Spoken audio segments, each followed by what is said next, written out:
There's nothing more American than PBS. It's a safe place where kids learn and grow, and where grown-ups are informed, entertained, and inspired. PBS is one of America's greatest resources for 50 years strong, and PBS needs your help to keep going for another 50. We will have done a great service for our future. Visit Protect My Public Media to learn more, because there's nothing more American than PBS. For a closer look at how people on the ground are managing the crisis, we turn now to Austin Dixon. He's CEO of the Community Foundation of the Texas Hill Country, which has been collecting donations through the Kerr County Flood Relief Fund to help recovery efforts. Austin, welcome to the NewsHour. Thanks for joining us. Hello, Anna. So I just can't say enough how much our thoughts are with you and with everyone in the community. I understand you actually knew personally some of the leaders at Camp Mystic and others who were tragically lost in these floods. We're so sorry for your loss. Is there anything that you want to share with us about them and what they meant to this community? Thank you. Yes, that is my experience, and my experience is emblematic of so many people in our community. Kerrville is a town of about 25,000 people in a county of Kerr County of 50,000 people. Everybody knows everybody. And so in a tragic event like this, we're all connected to people who have been lost. I was personal friends with 3 people who were swept away and have been identified as deceased at this time. And I'm also family friends with someone who lost one of their granddaughters who was a camper at Camp Mystic. My contacts who were swept away that I knew, one was our high school soccer coach. He and his wife and 2 children were swept away.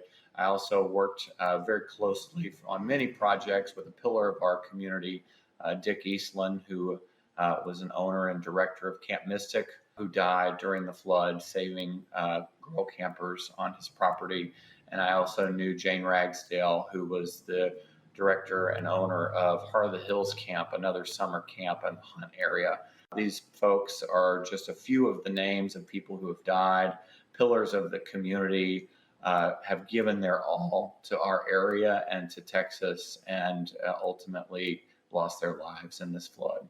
Austin, we're so very sorry for your loss and for everyone else's there. And we should share that your home, thankfully, your family are safe amid all of this. But we've seen from the pictures how deep and how devastating the damage is. We heard Lieutenant Governor Dan Patrick earlier saying this is the toughest disaster he has ever been a part of in the state of Texas. Do you agree with that? What is it like on the ground right now?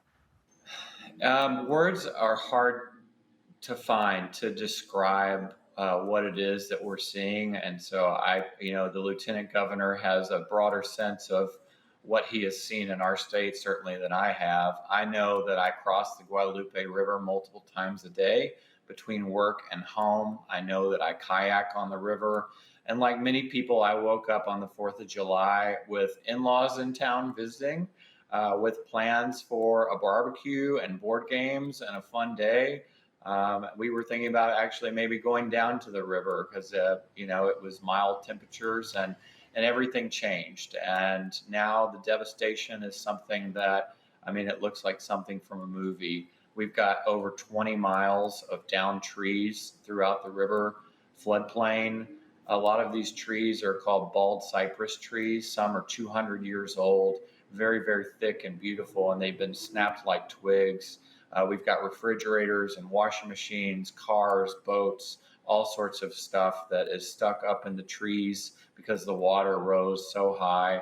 The cleanup is going to be massive once the authorities in place at the federal, state, and local level finish the search and rescue operations looking for anybody who is alive in the rubble. I know you and your organization are collecting donations. Tell us about the response so far. Do you have support or resources from the federal and state level? And what do you need most desperately right now? Right now, what I'm hearing is that we have all the supplies, all the tools, and all the food that we need to conduct search and rescue. We've reunited many people, campers with families. That's still ongoing. But everybody has the stuff they need for now. And so the easiest way is to make an online gift and donation and not physically come to Kerrville and Kerr County. We do know that after floods, rivers are contaminated, and so it's not recommended that people get near the water unless they're a part of a preferred professional search and rescue. So for our efforts at the Community Foundation, we are solely focused on fundraising from the American public. And then we will be making grants to local vetted nonprofit organizations, first responder entities, and everybody else that's helping with the recovery. Right now, we're getting a donation about every second online. I've got a team of volunteers here accepting phone calls to take donations online and in person. Our bank has converted itself into a donation station, and we're doing all we can to just respond to the generosity, the love, and the grief of Americans and, frankly, everybody all over the world. Well, we are holding you and everyone in the community in our thoughts. We're so grateful you could take the time to speak with us. That is Austin Dixon, CEO of the Community Foundation of the Texas Hill Country, joining us tonight. Thank you, Austin. Thank you, Amna.